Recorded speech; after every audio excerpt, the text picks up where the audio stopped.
Good morning सभी को। तो देखिए प्रिय विद्यार्थियों, हम बीए फाइनल का जो टॉपिक था पानीपत का प्रथम युद्ध वो शुरू करेंगे आज, क्योंकि इससे पहले यूरोपीय कंपनियों का आगमन हमने पढ़ लिया था। यूरोपीय कंपनियों के बाद में हमने जो ब्रिटिश नीतियाँ थी उनके बारे में पढ़ लिया था। ब्रिटिश नीतियों के बाद में हमने उनकी केंद्रीकरण की प्रवृत्ति थी उनको पढ़ लिया था।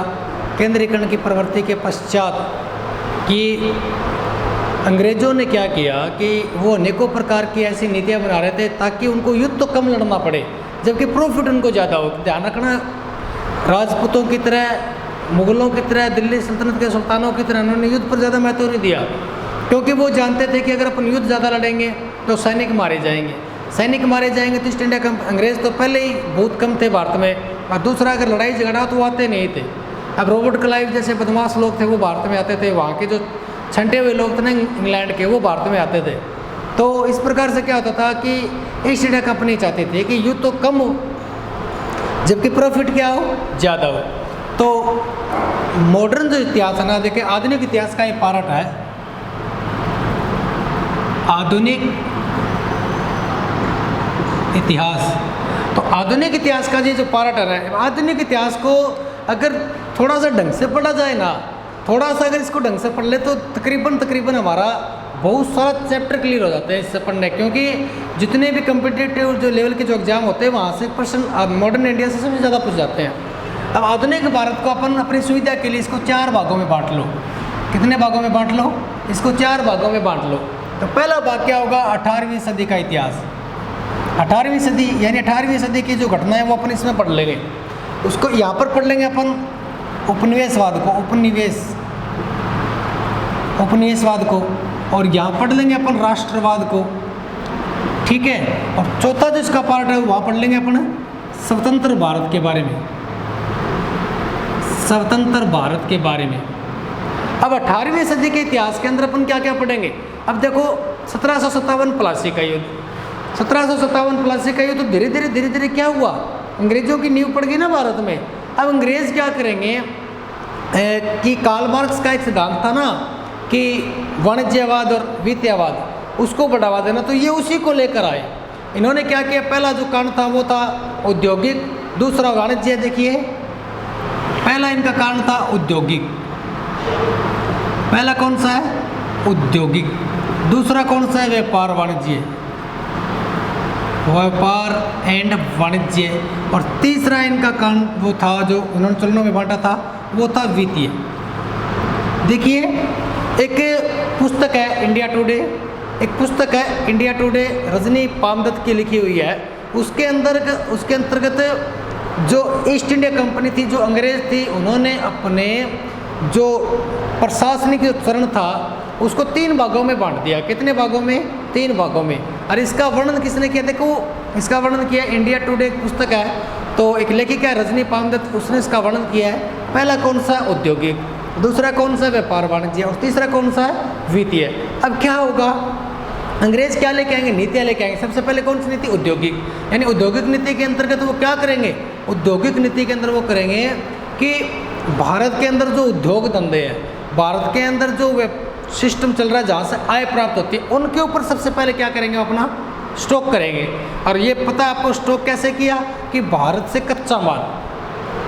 कच्चा माल लेके गए थे ना वो, तो भारत से कच्चा माल लेके चले जाते और अपने जहाँ मैनचेस्टर है, लंकासायर है, वहाँ पर लेके चले गए। तब उन्होंने भारतीय उद्योगों के साथ कोई दिक्कत नहीं की।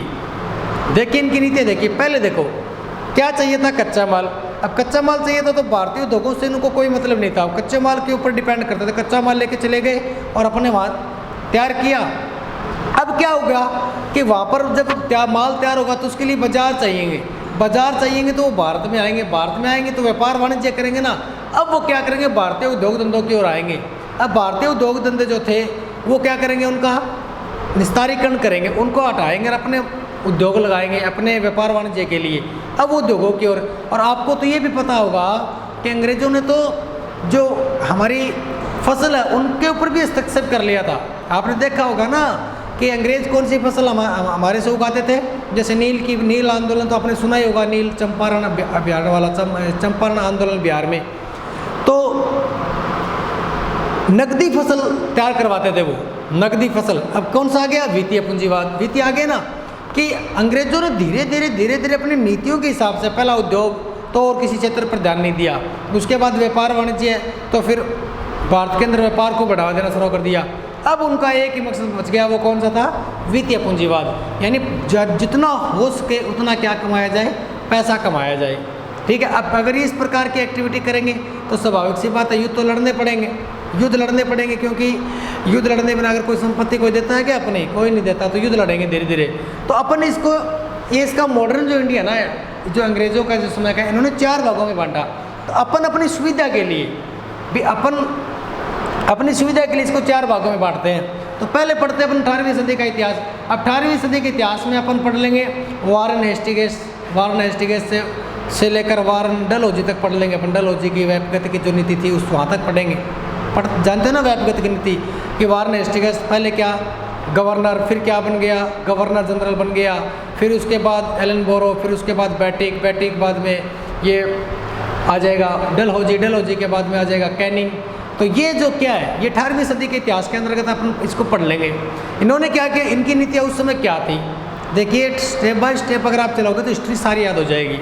वैसे अगर चलोगे कभी कोई टॉपिक पढ़ लिया, कभी क्या पढ़ा तो ऐसी चीज़ तो याद तो होने वाली है नहीं। अगर याद करने का तरीका आपको सही ढंग से आता है, रास्ता चलोगे तो आपको चीज़ याद होगी। कई बार अपन क्या होता है, जैसे सपोज करिए हमें एक चीज़ याद रखनी पड़ती है। जैसे हम कोई रास्ते जा रहे हैं, अब कोई रास्ते से जा रहे हैं और वो रास्ता अगर अपने को याद है तो अपन किसी की तरफ नहीं देखते, अपन सिर्फ आगे देखते और चलते रहते हैं। अब सपोज करिए अपन उस रास्ते पे जा रहे हैं जो रास्ता हमें याद करना है, लेकिन उसको अब नहीं जानते, तो हम क्या करते हैं, तो वो रास्ता देखते देखते इधर देखा इधर था, हम सिंबल बना लेते हैं अपने दिमाग में, क्योंकि उस रास्ते से हमें दोबारा आना है। तो अपन चले गए और आते टाइम क्या हुआ, हमने सिंबल अपने दिमाग में बनाए थे, तो उस रास्ते से हम घर आ जाते हैं। उसी प्रकार आपको अपने दिमाग के अंदर सिंबल बनाने पड़ते हैं, क्योंकि आपको आज पढ़ी हुई चीज़ जब अपन कॉम्पिटिटिव या एग्जाम हॉल में बैठेंगे तो उस समय आपको वापस उसी रास्ते से आना है ताकि वो याद हो जाए। तो अब उपनिवेशवाद के अंदर अपन क्या पढ़ लेंगे, ईस्ट इंडिया कंपनी का प्रभुत्व पढ़ लेंगे यहाँ पे। और राष्ट्रवाद के अंदर अपन क्या पढ़ेंगे, वे संविधान निर्माण की प्रक्रिया। उसके बाद जो ये गांधी युग आएगा, पूरा का पूरा गांधी युग अपन राष्ट्रवाद में पढ़ लेंगे। वे 1919 रोलेट एक्ट, ठीक है, 1919 रोलेट एक्ट और 1942 भारत छोड़ो आंदोलन, 1946 कैबिनेट मिशन योजना तक अपन इसमें पढ़ लेंगे। और उसके बाद संविधान निर्माण की प्रक्रिया, राज्यों का एकीकरण, पुनर्गठन आयोग 1956 तक अपन इसको पढ़ लेंगे स्वतंत्र भारत में।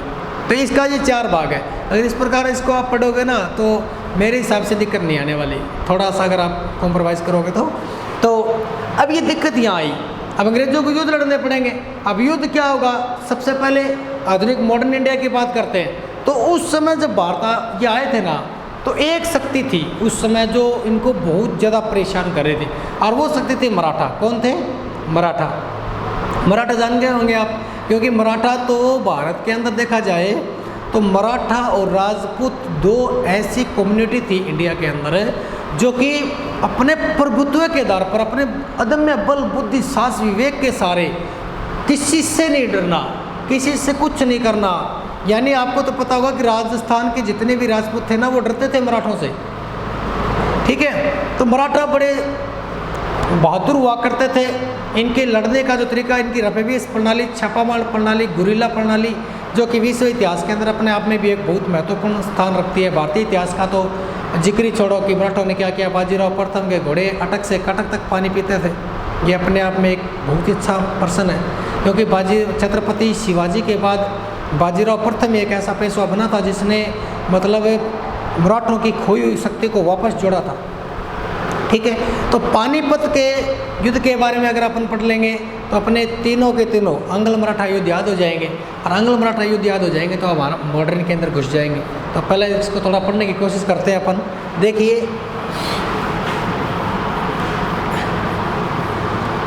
अब होगा क्या, सबसे पहले अपन पढ़ते हैं किसके बारे में, मराठाओं के बारे में। मराठा, अब मराठा क्या थे, मराठा वीर प्रतापी, शिवाजी ने इनकी स्थापना की थी। शिवाजी, अब शिवाजी के बाद में जो ये संभाजी, राजा राम, साहू ये बने।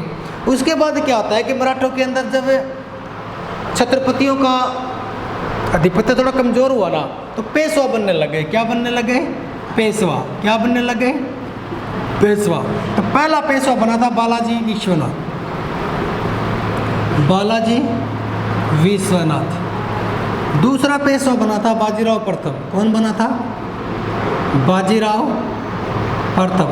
और उसके बाद 3 नंबर पे जो पेशवा बना था वो बना था बालाजी बाजीराव, बालाजी बाजीराव। ठीक है, बालाजी बाजीराव। अब देखिए बालाजी विश्वनाथ जब पेशवा बना तो इसने मराठों की खोई हुई शक्ति को वापस जोड़ने का प्रयास किया। इसके बाद बाजीराव प्रथम, ये है बाजीराव प्रथम जिसकी मस्तानी से शादी भी होती है। तो बाजीराव मस्तानी तो अपनी फिल्म भी देखी होगी, वो यही बाजीराव है। यानी बाजीराव प्रथम जो था वो एक बहुत ही वीर प्रतापी राजा, या मान सकते हो आप मराठा सैनिक था, जिसने लगभग अपनी शक्तियों का विस्तार करना चाहा। जब इसने शक्तियों का विस्तार करना चाहा ना, तब क्या हुआ? अब आपको पता है अभी कोई भी शक्ति का अगर अपने विस्तार करेंगे तो ये तो लड़ना ही पड़ेगा। अब बाजीराव प्रथम ने क्या किया कि अपनी शक्ति को विस्तारित करने के लिए, अपनी शक्ति को विस्तारित करने के लिए आपको मैंने अभी बताया था कि इसके घोड़े अटक से कटक तक पानी पीते थे। यानी बाजीराव प्रथम के घोड़े अटक से कटक तक क्या पीते थे? पानी पीते थे। अब क्या हुआ? इसके बाद जो शासक बनता है वो बनता है बालाजी बाजीराव। कौन बनता है? बालाजी बाजीराव। अब बालाजी बाजीराव अपने पिता की तरह क्या करेगा? अधिपत्य स्थापित करेगा ना। अब बालाजी बाजीराव ने जब अपना अधिपत्य स्थापित करना चाहा तो उसी समय क्या हुआ कि ये लाहौर तक पहुंच गया। कहाँ तक पहुंच गया? लाहौर तक पहुंच गया। कहाँ तक पहुंच गया? ये समझ में आ गया होगा आपको। इन बालाजी विश्वनाथ, बाजीराव प्रथम और बालाजी बाजीराव, अपन पानीपत का तीर्थ युद्ध पढ़ेंगे। वो किसके समय होगा? बालाजी बाजीराव के समय। किसके समय? बालाजी बाजीराव के समय। बालाजी बाजीराव के समय। ठीक है, यानी ये अपने पिता की तरह वीर प्रतापी राजा था, और वीर प्रतापी राजा होने के कारण इसने क्या किया कि अपने क्षेत्र का विस्तार करना चाहा। अपने क्षेत्र का क्या करना चाहा? विस्तार करना चाहा। अब विस्तार करना चाहा तो इसने बताते हैं कि लाहौर तक चला गया था। कहाँ तक चला गया था? लाहौर तक चला गया था। अब जब लाहौर ये पहुंचा ना, तो बताते हैं कि लाहौर में जो अहमद शाह अब्दाली था, ठीक है, अहमद शाह अब्दाली तो अफ़गानी शासक था, उसने, इसका पुत्र था लाहौर के अंदर तैमूर शाह, तैमूर शाह, तैमूर, ये अहमद शाह अब्दाली का पुत्र था। अब लाहौर पर तैमूर का शासन था, और बालाजी बाजीराव इसको खदेड़ देता है और लाहौर पे अपना अधिकार कर लेता है। अब अहमद शाह अब्दाली को गुस्सा आया, उसने कहा कि मुझे अब मराठों को सबक सिखाना ही पड़ेगा। अब सबक सिखाने के लिए बताते हैं कि 14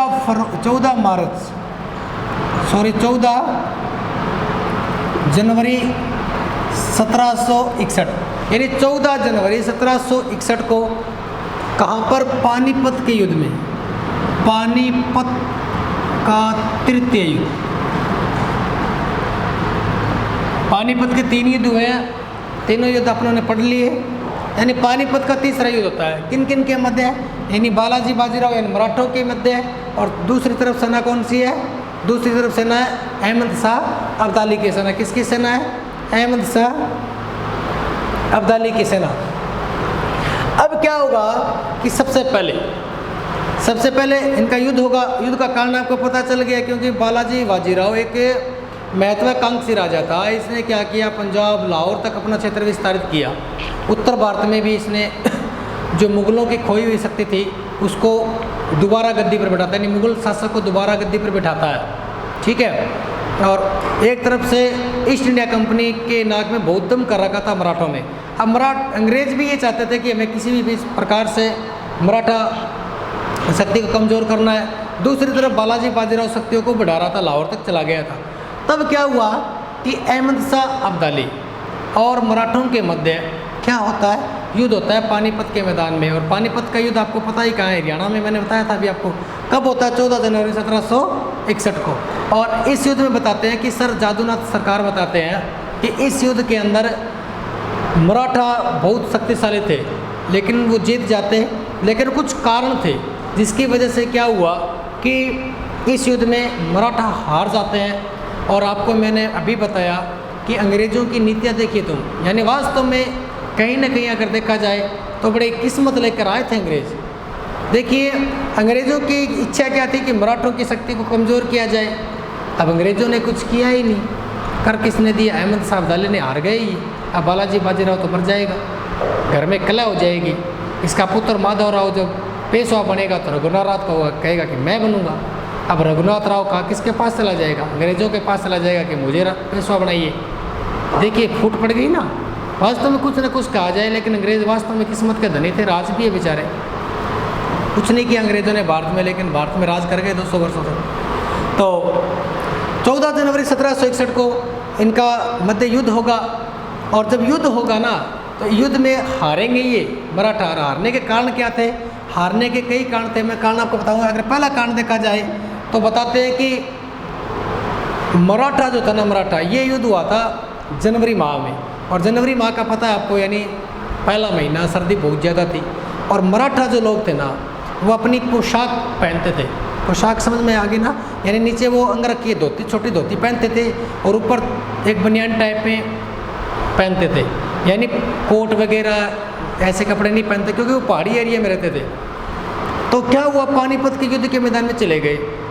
अब पानीपत के युद्ध के मैदान में चले गए, पानीपत कहाँ? हरियाणा में। हरियाणा में तो वैसे भी सर्दी बहुत ज़्यादा है। तो हरियाणा में जब ये चले गए ना, तो वहाँ पर क्या हुआ कि परंपरागत रूप की ये जिनकी पोशाक थी उसको अगर त्याग कर ये ढंग के कपड़े पहन लेते या सर्दी को बचाने वाले कपड़े पहन लेते तो क्या होता, थोड़ी देर युद्ध और लड़ लेते। लेकिन वहाँ जब ये गए तो सर्दी बहुत ज़्यादा, बर्फ़ बहुत ज़्यादा थी, और अहमद शाह अब्दाली की सेना के सामने ये सर्दी से ठिठुर रहे थे, सर्दी से इस प्रकार से कर रहे थे। तो दूसरी सेना को ये आभास हुआ कि तो पहले से हमारे से डरे हुए हैं, ठीक है। तो एक कारण ये हो गया, नहीं उनकी परंपरागत पोशाक उनकी हार का कारण बनी। दूसरा कारण उनका क्या हुआ कि मराठा क्या करते हैं, हमेशा युद्ध है वो अपने क्षेत्र में लड़ते, क्योंकि वो अपनी जगह से वाकिफ थे। वो क्या करते मराठा कि पहले युद्ध के मैदान में जाते तो ये किसी शक्ति को हराते और वापस अपने क्षेत्रों में आकर छिप जाते, क्योंकि जो मराठा जिस क्षेत्र में रहते थे पूनावाला, वहाँ पे छुपने के स्थान बहुत थे। अब जब छिपने के स्थान बहुत होते थे ना, तो ये क्या करते, छापामार युद्ध प्रणाली का प्रयोग करते। छापामार समझ में आ गई ना? छापामार यानी किसी शक्ति को, राजा को पराजित किया और वापस अपने पहाड़ियों में आकर छिप गए। तो अब पानीपत आउट ऑफ चले गए, तो क्योंकि कहाँ तो महाराष्ट्र और कहाँ हरियाणा, वहाँ आ गए। अब तो इतना लंबा सफ़र तय किया। अब अब्दाली तो थोड़ा सा क्षेत्र चीर के आया था, क्योंकि पंजाब और पंजाब से सटा हुआ है हरियाणा, तो उसकी सेना को तो बहुत कम समय लगा, जबकि ये वहाँ जाके मारने के लिए चल पड़े बेचारे। वहाँ जब ये गए तो क्या हुआ, वो रफेबियस यानी जिनकी छापामार प्रणाली, गुरिल्ला प्रणाली काम नहीं आई। अब काम नहीं आई तो समस्या होगी, हार का ये भी कारण बनी। तीसरा कारण क्या था, सूरजमल जाट है भरतपुर राज्य का संस्थापक, उसने कहा था कि आप अपने बीवी बच्चों हैं उनको साथ मत लेके जाओ, क्योंकि जब आप मरोगे और करोगे तो उनको आपको याद आएगी और आपको कुछ ना कुछ दिक्कत पैदा करेंगे। तो उसकी बात को नहीं माना, तो ये क्या हुआ, अपने बीवी बच्चों को साथ लेके चले गए। तो और आपको पता है कि जब बीवी बच्चे साथ होते हैं तो हथियार चलाना मुश्किल ही होता है। चौथा कारण अगर देखे जाए तो उस समय बताते हैं कि अहमद शाह अब्दाली के पास ऊँटों की और तोपों की विशाल सेना लेके आया था ये, यानी ऊँटों के ऊपर तोप लाद कर लेके आया था, जबकि मराठों के पास ऐसी शक्ति नहीं थी जिसके कारण उसको वो क्या कर दे, हरा दे। तो ऐसा बताया जाता है कि पानीपत के तीसरे युद्ध में जो अंग्रेज चाहते थे, जो मराठा शक्ति को कमज़ोर करना चाहते थे, वो एक प्रकार से क्या हो गई, कमज़ोर। क्योंकि इस युद्ध में क्या हुआ, पानीपत के तीसरे युद्ध में मराठों की हार होती है। ये एक बहुत अच्छा मतलब लॉजिक निकल के आया कि मराठा किसी युद्ध में हार रहे हैं, मराठा इस युद्ध में हारे। और छोटा सा अफगानी एक छोटा सा शासक है जो भारत में आकर इंडिया को मात दे के चला गया, वीर प्रतापी जो सूरमे हुआ करते थे मराठे, उनको ये टक्कर दे के चला गया और अंग्रेज़ों का काम सरल हो गया। सरल होने के बाद बताते हैं कि जब इस हार का समाचार सुना बालाजी बाजीराव ने, तो कुछ समय बाद सदमे से इसकी क्या हो गई, मृत्यु हो गई। क्या हो गई, मृत्यु हो गई। और मृत्यु होने के बाद बताते हैं कि इसके बाद अब धीरे धीरे जो मराठा साम्राज्य था वो छत विकसित हो रहा था, क्योंकि अब जो शासक बनेगा वो बनेगा माधवराव। कौन बनेगा, माधवराव। अब माधवराव उस समय 17 वर्ष का था। माधवराव जब शासक बना ना, तो इसका बालाजी बाजीराव का भाई था रघुनाथ राव। कौन था? रघुनाथ राव। वो क्या बनना चाहता था? खुद शासक बनना चाहता था। ठीक है, अब वो किसके पास चला जाएगा? अंग्रेज़ों के पास चला जाएगा कि मुझे आप पेशवा बनाइए। अब अंग्रेज इस कभी का क्या उठाएंगे? फ़ायदा उठाएंगे। और माधव राय के बाद नारायण राव क्या बनता है? पेशवा बनता है। क्या बनता है? पेशवा बनता है। लेकिन नारायण राव की हत्या करवा देगा रघुनाथ राव। उसके बाद माधव नारायण राव क्या बनेगा? पेशवा बनेगा। जिसके समय अब क्या शुरू हो जाएंगे? अंगल मराठा युद्ध। क्या शुरू हो जाएंगे? अंगल मराठा युद्ध। यानी अब ये जो साहू है वो उनके मध्य, छत्रपतियों के मध्य और इनके मध्य ईस्ट इंडिया कंपनी के मध्य क्या शुरू हो जाएंगे? युद्ध शुरू हो जाएंगे। क्या शुरू हो जाएंगे? युद्ध शुरू हो जाएंगे। जिसके कारण क्या होगा? मराठों की जो निरंतर शक्ति थी, यानी वेरलेस्ट है, एस्टिगस है, ये क्या करेंगे? बची कुची इनकी जो शक्तियाँ थी मराठों की, वो क्या कर देंगे? छिन्न भिन्न कर देंगे। इनको एक तरफ से क्या करेंगे? मराठा शक्ति का क्या कर देंगे? खात्मा कर देंगे। और अंतिम रूप से जसवंतराव होलकर जो आएगा, जो मराठा सरदार होगा, वो क्या कर देगा? सहायक संधि पे हस्ताक्षर कर देगा। क्या कर देगा? हस्ताक्षर कर देगा। जो कभी बाजीराव के घोड़े कटक से कटक तक पानी पीते थे, वो उनको कृष्णा नदी तक जाना क्या हो गया था? मुश्किल हो जाएगा। जबकि भारत के ऊपर एक छत्र राज करेगी अब कौन है? East India company. क्योंकि मराठा ही एकमात्र शक्ति थी जो कि अंग्रेज़ों को चुनौती दे सकती थी। वो बेचारे अहमद शाह अब्दाली से हार गए। हारने के बाद शक्ति कमज़ोर हो गई। और शक्ति इस कमज़ोर हुई शक्ति का फ़ायदा किसने उठाया? अंग्रेज़ों ने उठाया। इसी के साथ जो 3 अंग्ल मराठा युद्ध है वो पढ़ेंगे अपन नेक्स्ट वीडियो के अंदर। तीनों अंग्ल मराठा युद्ध अगर आपके समझ में आ जाएगा तो अंग्ल में सूर युद्ध समझ में आ जाएंगे, वाड़ीवास का युद्ध समझ में आ जाएगा, सिख युद्ध समझ में आ जाएंगे। और ये पढ़ेंगे अपन कल नेक्स्ट वीडियो के अंदर। अगर कोई दिक्कत हो तो आप मुझे ऑनलाइन प्लेटफॉर्म पर अपना सुझाव भेज सकते हो। इसी के साथ है, धन्यवाद।